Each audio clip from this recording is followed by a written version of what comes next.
Hello दोस्तों, नमस्कार। राजनीतिक विज्ञान विषय से संबंधित आज हम राजनीतिक सिद्धांत, तुलनात्मक राजनीति, लोक प्रशासन और अंतर्राष्ट्रीय संबंधों से संबंधित सभी क्वेश्चनों को एनालिसिस करेंगे। उससे पहले प्लीज़ आप लोग वीडियो को लाइक कीजिए, शेयर कीजिए, सब्सक्राइब कीजिए। तो चलिए स्टार्ट करते हैं। आज का पहला क्वेश्चन है, राजनीतिक सिद्धांत के ह्रास के विषय में निम्नलिखित में से क्या सही है। तो राजनीतिक ह्रास के सिद्धांत में जो है उपयुक्त सभी कथन जो है यहाँ पर राइट हैं, क्योंकि इतिहास परकवाद और अति तथ्यात्मकतावाद और नैतिक सापेक्षवाद का संबंध राजनीतिक ह्रास से है, यानी डी इसका राइट आंसर हो जाएगा।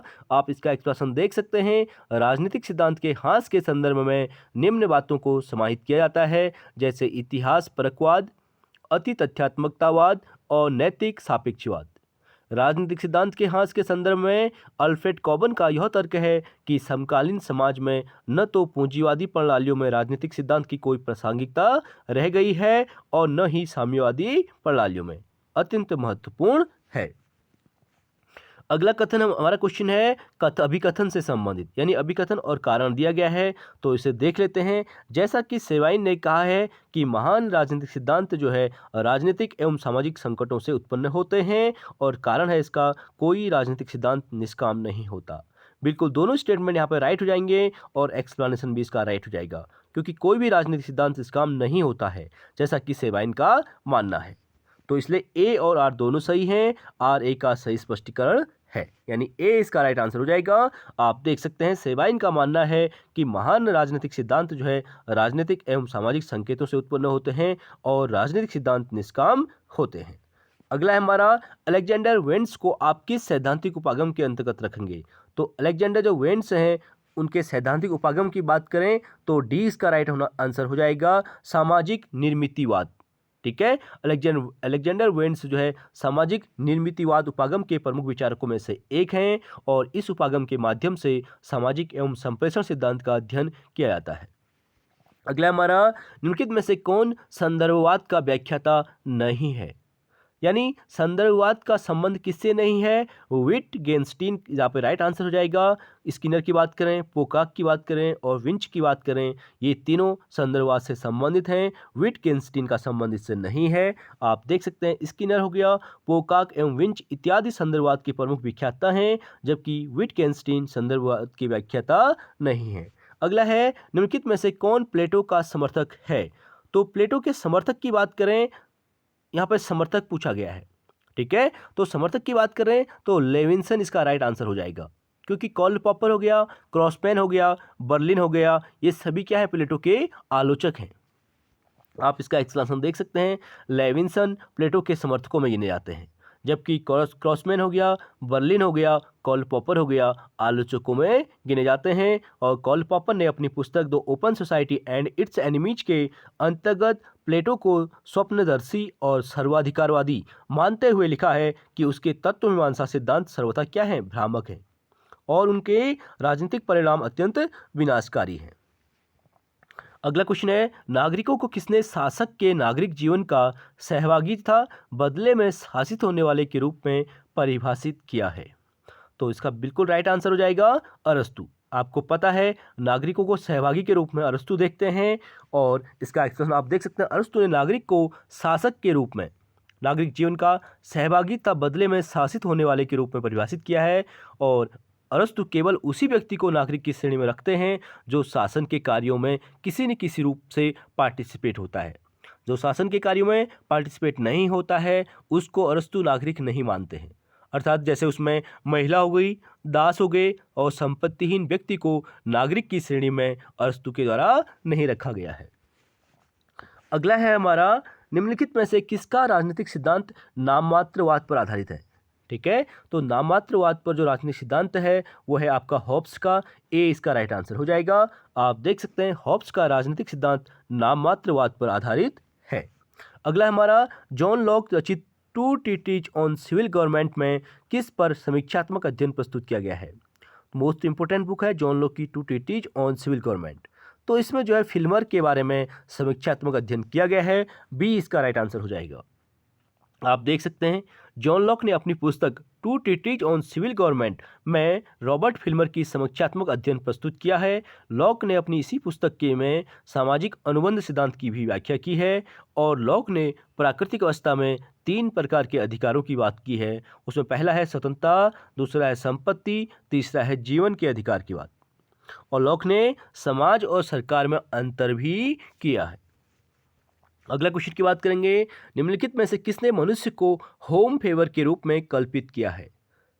तो होम फेवर के रूप में कल्पित करने का काम किया है कार्ल मार्क्स के द्वारा। सी इसका राइट आंसर हो जाएगा। देख सकते हैं कार्ल मार्क्स ने मनुष्य को होम फेवर के रूप में कल्पित किया है। और अन्य तथ्यों की बात करें तो मार्क्स ने द्वंद्वात्मक भौतिकवाद का सिद्धांत दिया था, वर्ग संघर्ष का सिद्धांत दिया था, अतिरिक्त मूल्य का सिद्धांत दिया था और ऐतिहासिक भौतिकवादी सिद्धांत की व्याख्या की थी। अगला क्वेश्चन है हमारा, निम्नलिखित में से वह कौन कहता है कि श्रमिक स्वतः समाजवादी नहीं बनते बल्कि केवल मजदूर संघवादी बनते हैं तथा फलस्वरूप व्यावसायिक क्रांतिकारियों के द्वारा क्रांतिकारी विचारधारा को उन तक पहुंचाना होता है? तो ये कहा गया था जो है लेनिन के द्वारा। डी इसका राइट आंसर हो जाएगा। आप देख सकते हैं लेनिन का मानना है कि श्रमिक स्वतः समाजवादी नहीं बनते बल्कि केवल मजदूर संघवादी बनते हैं तथा फलस्वरूप व्यावसायिक क्रांतिकारियों के द्वारा क्रांतिकारी विचारधारा को उन तक पहुंचाना होता है। ये लेनिन का मानना था। और लेनिन ने अन्य तथ्यों की बात करें तो साम्यवादी क्रांति में विचारधारा की भूमिका स्वीकार की थी, साम्यवादी दल की भूमिका निभाई थी, साम्राज्यवाद विरोधी संघर्ष के रूप में बात करते हैं और लोकतंत्रीय केंद्रवाद की बात करते हैं लेनिन। ठीक है, अगले क्वेश्चन की बात करेंगे,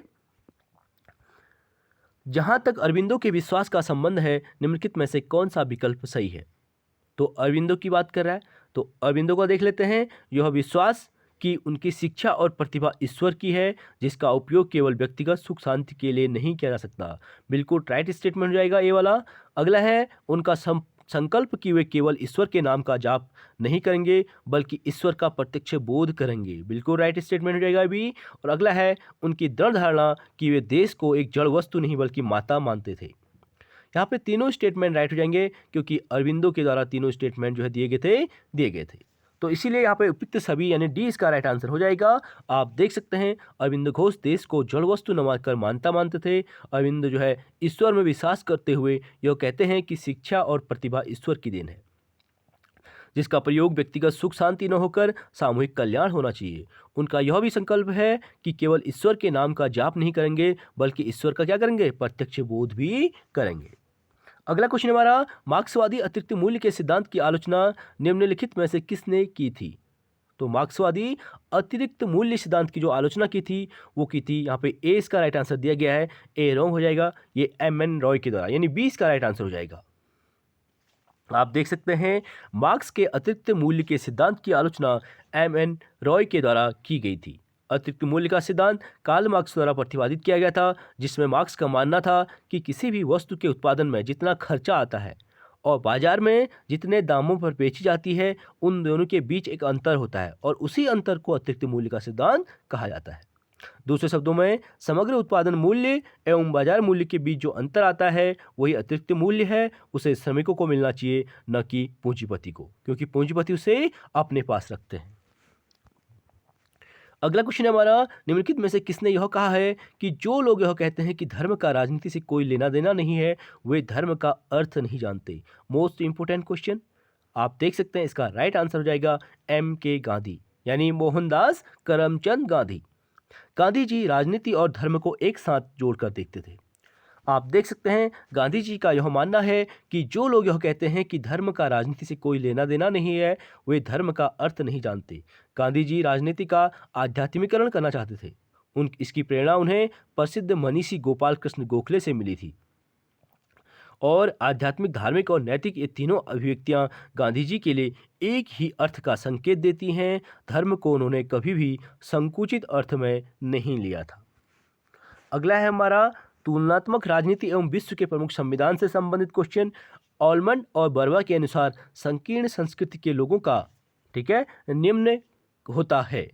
तो क्या होता है, यहाँ पे उपयुक्त सभी इसका राइट आंसर दिया गया है, यानी राजनीतिक व्यवस्था, इसके नेताओं तथा कार्य व्यापार के बारे में संज्ञानात्मक अभिमुखीकरण होता है। व्यवस्था इसके नेताओं तथा कार्य व्यापार के बारे में भावात्मक अभिमुखीकरण होता है। व्यवस्था उसके नेताओं और कार्य व्यापार के बारे में मूल्य निर्धारण संबंधी अभिमुखीकरण होता है। यानी कार्य व्यापार में संज्ञानात्मक की बात करें, भावनात्मक की बात करें और मूल्य निर्धारण की बात करें, इन तीनों का अभिमुखीकरण होता है ऑलमंड और बर्बा के संकीर्ण संस्कृति का। तो इसलिए डी इसका राइट आंसर हो जाएगा। आप देख सकते हैं ऑलमंड के अनुसार संकीर्ण राजनीतिक संस्कृति के लोगों एवं राजनीतिक व्यवस्था से जुड़े नेताओं की में कार्य व्यापार के बारे में संज्ञानात्मक अभिमुखीकरण, कार्य व्यापार के बारे में भावनात्मक अभिमुखीकरण एवं मूल्य निर्धारण संबंधी अभिमुखीकरण निम्न कोटि का होता है। अगला क्वेश्चन है हमारा, ब्लॉक मतदान व्यवस्था को भी कहा जाता है। तो ब्लॉक मतदान जो व्यवस्था होती है उसे first past the post system कहा जाता है। यानी ए इसका राइट आंसर हो जाएगा। आप इसमें देख सकते हैं ब्लॉक मतदान व्यवस्था first past the post system भी कहा जाता है। इस प्रणाली के अनुसार सर्वाधिक मत पाने वाले उम्मीदवार को विजयी घोषित किया जाता है और सीमित मतदान प्रणाली के अंतर्गत मतदाताओं को जितने उम्मीदवार निर्वाचित होने होते हैं उससे एक कम मत मिलने देने का प्रावधान होता है। जबकि सूची प्रणाली आनुपातिक प्रणाली का एक प्रकार है जिसके अंतर्गत मतदान किसी व्यक्ति विशेष को वोट न देकर पार्टी को मत देता है। अगला क्वेश्चन है हमारा, अमेरिकी राष्ट्रपति के निर्वाचन में यदि किसी उम्मीदवार को अपेक्षित बहुमत नहीं मिलता है तो निर्णय के लिए किसके पास भेजा जाता है? तो इसका राइट आंसर हो जाएगा हाउस ऑफ रिप्रेजेंटेटिव्स। ठीक है, डी इसका राइट आंसर हो जाएगा। आप देख सकते हैं अमेरिकी राष्ट्रपति के निर्वाचन में यदि किसी उम्मीदवार को उपेक्षित बहुमत नहीं मिलता है तो निर्णय के लिए प्रतिनिधि सभा, ठीक है, हाउस ऑफ रिप्रेजेंटेटिव का मतलब है प्रतिनिधि सभा के पास भेजा जाता है जब प्रतिनिधि सभा प्रथम 3 प्रत्याशियों में से किसी एक को राष्ट्रपति निर्वाचित करती है। अगला है हमारा, सूची 1 को सूची 2 से सुमेलित करने की बात कर रहा है तो इसे मिलाने के लिए कहा गया है। तो इसे देख लेते हैं 17 क्वेश्चन। यानी पार्टी आइडेंटिफिकेशन मॉडल। तो पार्टी आइडेंटिफिकेशन मॉडल का संबंध आपका राजनीतिक दलों के लोगों प्रति लोगों की मनोवैज्ञानिक संपर्कता से संबंधित है। ठीक है, और बी आपका सोशियोलॉजिकल मॉडल का संबंध आपका समूह सदस्यता को मतदान व्यवहार से जोड़ने से संबंधित है। नेशनल चॉइस मॉडल की बात करेंगे तो राष्ट्रीयकर्ता को मतदान करने से संबंधित है। और डोमिनेंट आइडियोलॉजिकल मॉडल का संबंध आपका वैचारिक कौशल की प्रक्रिया द्वारा मतदान को रूप देने से संबंधित हो जाएगा। अगला क्वेश्चन हमारा, समेकित तथा विभक्त सरकार की संकल्पना का आविष्कार यूएसए में किया गया था। और विभक्त सरकार का अर्थ है, तो विभक्त सरकार का यहाँ पे अर्थ हो जाएगा सी, यानी पहला दूसरा तीसरा इसका राइट आंसर हो जाएगा कि राष्ट्रपति पद एक पार्टी के पास रहता है तथा दूसरी पार्टी का कांग्रेस की सीनेट पर नियंत्रण होता है। राष्ट्रपति का पद एक पार्टी के पास रहता है तथा कांग्रेस प्रतिनिधि सभा दूसरी पार्टी के पास रहती है। और कि राष्ट्रपति एक पार्टी के पास रहता है तथा कांग्रेस के दोनों व्यवहार मंडलों की दूसरी पार्टी का नियंत्रण होता है। यानी पहला दूसरा तीसरा यहाँ पर राइट हो जाएगा, फोर्थ इसमें रॉन्ग हो जाएगा कि राष्ट्रपति पद का कांग्रेस के दोनों व्यापार मंडलों पर एक ही पार्टी का नियंत्रण होता है, इसलिए दोनों का कह रहा है, यहाँ पे ये रॉन्ग हो जाएगा। यानी सी इसका राइट आंसर हो जाएगा, पहला दूसरा और तीसरा इसमें राइट हो जाएगा। यानी विभक्त सरकार का अर्थ है कि एक पार्टी का नियंत्रण कार्यपालिका पर रहता है और दूसरी पार्टी का विधायिका के दोनों सदनों या एक सदन पर नियंत्रण रहता है। दूसरे शब्दों में कहें तो राष्ट्रपति पद एक पार्टी के पास रहता है और कांग्रेस के प्रतिनिधि सभा यानी सीनेट या दोनों सदन दूसरे सदन पर दूसरी पार्टी का नियंत्रण होता है। इस तरह विकल्प यहाँ पर सी राइट आंसर हो जाएगा। अगले क्वेश्चन की बात करेंगे, फिर सूची 1 को सूची 2 से मिलाने की बात कर रहा है। पुस्तक और लेखक दिए गए हैं, आप इनको नोट डाउन कर सकते हैं, यहाँ से क्वेश्चन पूछने जाने की पूरी संभावना रहती है और इम्पोर्टेंट बुक है। आप देख सकते हैं पहली बुक है आपका वाल्टर रोडनी की। तो वाल्टर रोडनी जो बुक लिखी थी, how Europe under developed Africa. और जोफ्रे के की बात करें तो development and under development A Marxist analysis की बात करते हैं। और रोनाल्ड एच चिलकोटे की बात करें तो theories of under development and development की बात उनके द्वारा की गई है, चिलकोटे के द्वारा। और अंत में जोसेफ शुम्पीटर की बात करें तो इंपेरियलिज्म सोशल क्लासेस की बात इनके द्वारा की गई है। अगला क्वेश्चन है, the national council of churches तथा द एंटी सैलून लीग नामक 2 प्रभावक गुट कहाँ के हैं? तो ये दोनों गुट का संबंध आपका the United state of America यानी यूएसए से हो जाएगा। ए इसका राइट आंसर है। आप देख सकते हैं the national council of churches तथा द एंटी सैलोन लीग नामक दो प्रभावयुक्त जो गुट हैं वो यूएसए में सक्रिय हैं। अगला क्वेश्चन है उन विविध प्रयोजनों को बताइए जो जेम्स विल्सन ने हित समूहों में सम्मिलित होने के निर्णय को मजबूत करने के लिए पेश किए थे। तो इसका राइट आंसर आपका 21 की बात करेंगे तो सी हो जाएगा, यानी पहला, दूसरा और तीसरा वो जो है निर्णय को मजबूत करने के लिए जो पेश किए गए थे समूह में, वो सम्मिलित होने के लिए साधक हो गया, स्वोद्देश्य हो गया, अव्यंजक हो गया। ये तीनों को उन्होंने एक्सेप्ट किया था। चयनात्मक प्रोत्साहन का संबंध इससे नहीं है, इसलिए पहला, दूसरा, तीसरा इसमें राइट हो जाएगा। आप देख सकते हैं जेम्स विल्सन ने साधक, उद्देश्य और अभिव्यंजक को हित समूहों में सम्मिलित होने के निर्णय को मजबूत करने के लिए पेश किया था। अगला है हमारा निर्वाचन की सूची प्रणाली की विशेषताएं निम्नलिखित में से कौन सी हैं। तो निर्वाचन की सूची की बात करें तो चुनाव क्षेत्र एकल तथा बहुसदस्य होते हैं, केवल बहुसदस्य चुनाव क्षेत्र होते हैं, मतदाता व्यक्तिगत उम्मीदवार के लिए वोट डालते हैं, दल चुनाव के लिए उम्मीदवारों का पैनल बनवाते हैं। तो इसका राइट आंसर हो जाएगा आपका डी, यानी दूसरा और चौथा इसमें राइट हो जाएगा। केवल बहुसदस्य चुनाव क्षेत्र होते हैं और दल चुनाव के लिए उम्मीदवारों का पैनल बनवाते हैं। आप इसका एक्सप्लेनेशन देख सकते हैं। आनुपातिक प्रतिनिधित्व प्रणाली के अंतर्गत निर्वाचन को दो भागों में बांटा गया है। पहला है सूची प्रणाली, दूसरा है एकल हस्तांतरणीय मत प्रणाली। और सूची प्रणाली के अंतर्गत निर्वाचन क्षेत्र बहुसदस्यीय होते हैं, आपको पता है लिस्ट मेथड के अंतर्गत, एवं मतदाता किसी व्यक्ति विशेष को वोट न करके किसी पार्टी के संदर्भ में वोट करता है, इसलिए विकल्प क्या होगा, डी यहाँ पे राइट हो जाएगा। अगला क्वेश्चन है सूची 1 को सूची 2 से मिलाने की बात कर रहा है, लेखक और विचारों से संबंधित क्वेश्चन है, तो इसे भी मिलान कर लेते हैं। पहला है लॉयड एंड सुजॉन रुडोल्फ, ठीक है, लॉयड एंड सुजॉन रुडोल्फ से संबंधित है। यह है भारतीय राज्य समूह तथा वर्ग बहुवाद में अंतः स्थापित है। तो लॉयड एंड सुजैन के द्वारा ये कहा गया था। अगला है पार्थ चटर्जी। पार्थ चटर्जी बात करते हैं राज्य संसाधनों का प्रधान आवंटन तथा सामाजिक समूहों में प्रधान सुकरकर्ता या सुसाध्यकर्ता। और फ्रैंकल एवं MSA रॉय की बात करें तो ये लोक संस्थाओं तथा राजनीतिक संस्थाओं के बीच जो लोकतांत्रिक राजनीतिक विपाटन होता है, विस्थापन, ठीक है, तो इससे संबंधित है फ्रैंकल। और हमजा अल्वी की बात करें तो ये अति विकसितवाद यानी उत्तर औपनिवेशिक राज्य की बात इनके द्वारा की गई है। मोस्टली इंपोर्टेंट है चारों स्टेटमेंट, आप इसे नोट डाउन कर सकते हैं। अगला क्वेश्चन है हमारा फिर सूची 1 को सूची 2 से मिलाने की बात कर रहा है, राजनीतिक व्यवस्था के प्रकार और देश, ठीक है, कौन से देश में कौन सी सिस्टम पाया जाता है उससे संबंधित है। तो देख लेते हैं। पहला है संवैधानिक रूप से विकेंद्रीकृत संघ। तो संवैधानिक रूप से विकेंद्रीकृत संघ की बात करेंगे तो यूके, यूनाइटेड किंगडम इसका राइट आंसर हो जाएगा। कुछ संघीय गुणों के साथ संघ की बात करेंगे तो वो अपना भारत हो जाएगा। और परिसंघ की बात स्विट्जरलैंड से संबंधित है, डायरेक्ट डेमोक्रेसी, ठीक है, प्रत्यक्ष लोकतंत्र जो है यहाँ पाया जाता है।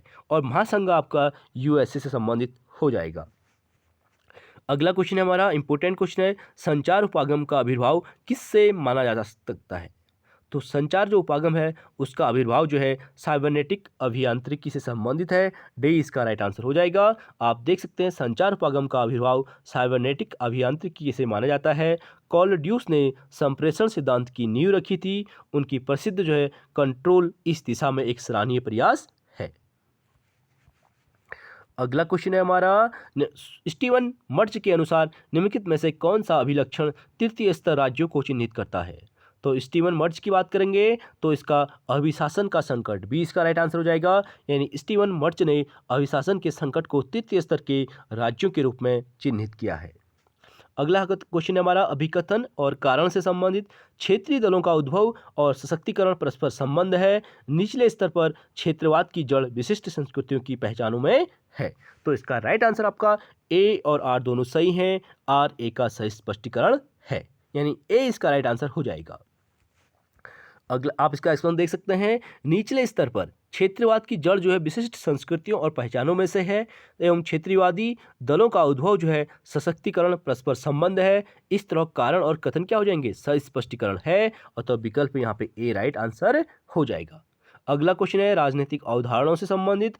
SP हंटिंगटन के अनुसार राजनीतिक विकास तब होता है जब क्या होता है, बड़े पैमाने पर लामबंदी और सहभागिता की अपेक्षा स्थानीयकरण कम होता है, तब जो है राजनीतिक विकास होता है। ये SP हंटिंगटन का मानना है। बी इसका राइट आंसर हो जाएगा। आप देख सकते हैं SP हंटिंगटन के अनुसार राजनीतिक विकास तब होता है जब बड़े पैमाने पर लामबंदी और सहभागिता की अपेक्षा संस्थानीकरण कम होता है। अगला है हमारा, निम्नलिखित में से कौन राजनीतिक विकास को राजनीतिक आधुनिकीकरण के साथ संस्थानीकरण के रूप में मानता है? तो राजनीतिक आधुनिकीकरण के साथ संस्थानीकरण के रूप में जो मानने वाले विचारक हैं वो हैं हेलियो जैकोबी। बी इसका राइट आंसर हो जाएगा। हेलियो जैकोबी ने राजनीतिक विकास को, पॉलिटिकल डेवलपमेंट को राजनीतिक आधुनिकीकरण के साथ संस्थानीकरण के रूप में माना है। अगला क्वेश्चन है हमारा, सूची 1 को सूची 2 से मिलाने की बात करें। आधुनिकीकरण विचारधारा और लेखकों से संबंधित क्वेश्चन है, इंपॉर्टेंट क्वेश्चन है, आप इसे नोट डाउन कर सकते हैं। यानी पहला है आपका मनोवैज्ञानिक विचारधारा, ठीक है। तो मनोवैज्ञानिक विचारधारा से संबंधित हो जाएंगे आपका डेनियल लर्नर, ए का फर्स्ट हो जाएगा। दूसरा है आपका संरचनात्मक विचारधारा, तो संरचनात्मक विचारधारा का संबंध आपको पता है G.A. ऑलमैंड हो जाएंगे। और मानकीय विचारधारा का संबंध आपका सेल्डन वुलिन से हो जाएगा। और अंत में उत्तर आधुनिकतावादी विचारधारा से संबंधित आपका लियोटार्ड हो जाएंगे। यानी ए इसका राइट आंसर हो जाएगा। मैच किया हुआ है, बस आपको देखना है। मनोवैज्ञानिक विचारधारा डेनियल लर्नर, संरचनात्मक विचारधारा ऑलमंड, मानकीय विचारधारा रोनाल्ड लुवलिन और उत्तर आधुनिकतावादी विचारधारा का संबंध लियोटार्ड से ही हो जाएगा। अगला है हमारा, निम्नलिखित में से किसने उदारवादी संविधानवाद तथा लोकतांत्रिक अव्यवस्था में अंतर किया है? तो उदारवादी संविधान तथा जो लोकतांत्रिक अव्यवस्था में अंतर करने वाले विचारक हैं वो हैं थेडास्कोपॉल, ठीक है। बी इसका राइट आंसर हो जाएगा। थेडास्कोपॉल जैसे विचारक उदारवादी संविधानवाद तथा लोकतांत्रिक व्यवस्थावाद में अंतर किया है। अगला क्वेश्चन है हमारा, अभिकथन और कारण से संबंधित क्वेश्चन, इसे देख लेते हैं, इंपॉर्टेंट क्वेश्चन है। लुसियन पाई ने राजनीतिक विकास के 3 मुख्य संगठनों समानता, क्षमता और भेदीकरण की शिनाख्त की है। बिल्कुल राइट स्टेटमेंट है भाई। और कारण है इसका, उच्च स्तर पर भेदीकरण विकास तथा क्षमता निर्माण की ओर प्रवृत्त करता है। इसीलिए राजनीतिक विकास के 3 मुख्य संगठन समानता, क्षमता, भेदीकरण को की शिनाख्त की गई है लुसियन पाई के द्वारा। तो यहाँ पे ए और आर दोनों सत्य हैं और आर ए का सही स्पष्टीकरण है, यानी ए इसका राइट आंसर हो जाएगा। आप देख सकते हैं समानता, क्षमता एवं भेदीकरण लुसियन पाई के अनुसार राजनीतिक विकास की 3 विशेषताएं हैं। और लुसियन पाई के अनुसार उच्च स्तर का जो भेदीकरण है विकास तथा क्षमता निर्माण की ओर प्रवृत्त करता है। अगले क्वेश्चन की बात करेंगे, राज्य का नीति निर्देशक सिद्धांत निम्नलिखित में से कौन सा नहीं है? तो नीति निर्देशक सिद्धांत DPSP से संबंधित कौन नहीं है? तो इसका अल्पसंख्यकों की भाषा, लिपि, संस्कृति का संरक्षण, ये आपका मौलिक अधिकार है, न कि DPSP से संबंधित है, इसलिए बी इसमें रॉन्ग हो जाएगा। बाकी जीविकोपार्जन के साधनों का अधिकार, राज्य पोषण और जीवन निर्वाह के स्तर को बढ़ाने से संबंधित और कुटीर उद्योगों को विकसित करना, ये आपका राज्य के नीति निर्देशक सिद्धांतों से संबंधित हो जाएगा। आप देख सकते हैं भारतीय संविधान के भाग 4 में आर्टिकल 36 से 51 तक राज्य के नीति निर्देशक सिद्धांतों का प्रावधान किया गया है, जिसमें उपरोक्त विकल्प में अल्पसंख्यकों की भाषा, लिपि और संस्कृति का संरक्षण संबंधी प्रावधान मूल अधिकार के अंतर्गत आता है।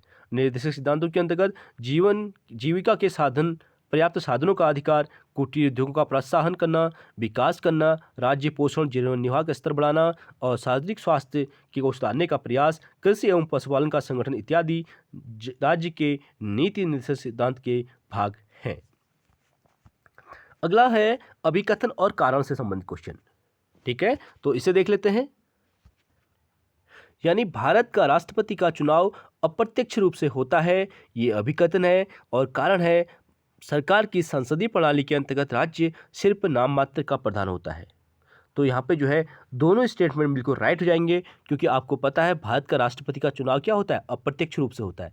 क्योंकि राष्ट्रपति का हम जनता नहीं चुनती है, हमारे द्वारा चुने हुए प्रतिनिधि राष्ट्रपति को चुनते हैं, इसीलिए इसे इनडायरेक्ट मेथड कहा जाता है। और सरकार जो है संसदीय प्रणाली के अंतर्गत आपको पता है नाम मात्र का प्रधान राष्ट्रपति होता है। कार्य कौन करता है? प्रधानमंत्री करता है। इसीलिए यहाँ पे दोनों स्टेटमेंट राइट हो जाएंगे और उसकी व्याख्या भी सही हो जाएगी। आप देख सकते हैं संसदीय प्रणाली में राष्ट्रपति नाममात्र का प्रधान होता है, वास्तविक शक्तियां कैबिनेट के पास होती हैं। भारत केंद्र राष्ट्रपति का निर्वाचन अप्रत्यक्ष रूप से होता है, जिसमें संसद एवं राज्य विधानसभाओं के निर्वाचित सदस्य भाग लेते हैं।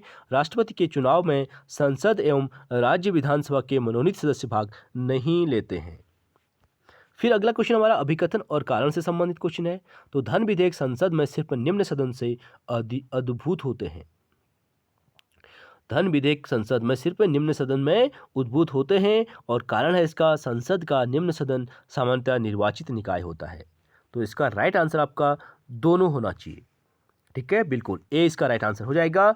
आपको पता है धन विधेयक जो है में एकाधिकार किसको है, लोकसभा को, यानी निम्न सदन को दिया गया है। उसमें राज्यसभा कुछ नहीं कर सकती है, सिर्फ राज्यसभा को 14 दिन का टाइम दिया जाता है, चाहे वो पास करे या ना करे, वो लोकसभा से पास माना जाता है 14 दिन के अंदर। और संसद का जो निम्न सदन है सामान्यतः निर्वाचित निकाय होता है। तो इसलिए ए और आर दोनों सही हैं और आर ए का सही स्पष्टीकरण है। आप इसका एक प्रश्न देख सकते हैं, संसद का निम्न सदन लोकसभा को जनप्रतिनिधि सदन कहा जाता है। उसके सदस्यों का निर्वाचन जनता द्वारा प्रत्यक्ष रूप से होता है और धन विधेयक संसद के निम्न सदन में ही प्रस्तुत किया जाता है। राज्यसभा को धन विधेयक के संबंध में 14 दिन के अंदर पारित करना होता है, अन्यथा पास मान लिया जाता है। अथवा कथन और कारण दोनों सही हैं और कारण कथन की व्याख्या करता है। अगला है हमारा, निम्नलिखित में से केवल राज्यसभा की ही समितियां कौन सी हैं। तो राज्यसभा से संबंधित समितियों की बात करें तो अधीनस्थ विधान समिति, सरकारी आश्वासन समिति, मेज पर प्रस्तुत पत्रों से संबंधित समिति का संबंध राज्यसभा से हो जाएगा। यानी पहला, दूसरा और तीसरा का संबंध राज्यसभा से है, आपका फोर्थ इससे संबंधित नहीं है, इसलिए इसका डी राइट आंसर हो जाएगा। अधीनस्थ विधान समिति, सरकारी आश्वासन समिति एवं मेज पर प्रस्तुत पत्रों से संबंधित समिति, ये समितियां केवल राज्यसभा से ही संबंधित हैं। अगला क्वेश्चन हमारा, आर्टिकल 170 के अनुसार राज्य विधानसभाओं जो प्रत्यक्ष रूप से निर्वाचित की गई हैं के अधिकतम सदस्य कितने हो सकते हैं। Most important question. आपको पता है राज्यसभा में जो मैक्सिमम सदस्य हो सकते हैं 500, यानी डी इसका राइट आंसर हो जाएगा। भारतीय संविधान के आर्टिकल 170 के अनुसार राज्य विधानसभाओं की अधिकतम संख्या 500 तक हो सकती है और राज्य विधानमंडल का गठन राज्यपाल, विधानसभा एवं विधान परिषद से मिलकर बनती है। यदि भारत के 7 राज्यों में द्विसदनीय विधायिका है और वर्तमान की बात करें 7 की जगह जो है 6 हो गए शायद, आप देख लीजिएगा यहाँ पे। अगला है हमारा, निम्नलिखित में से कौन सा भारतीय संविधान की देन है। तो भारतीय संविधान की देन कौन सी है, तो ये पूछा गया है। तो इसका बी राइट आंसर हो जाएगा, निजी धार्मिक संस्थाओं में धार्मिक शिक्षा में उपस्थिति अनिवार्य नहीं है। ठीक है, निजी धार्मिक संस्थाओं में धार्मिक शिक्षा में जो उपस्थिति अनिवार्य नहीं है, ये संविधान की देन है, यानी बी इसका राइट आंसर हो जाएगा। आप देख सकते हैं एक्सप्लेनेशन का।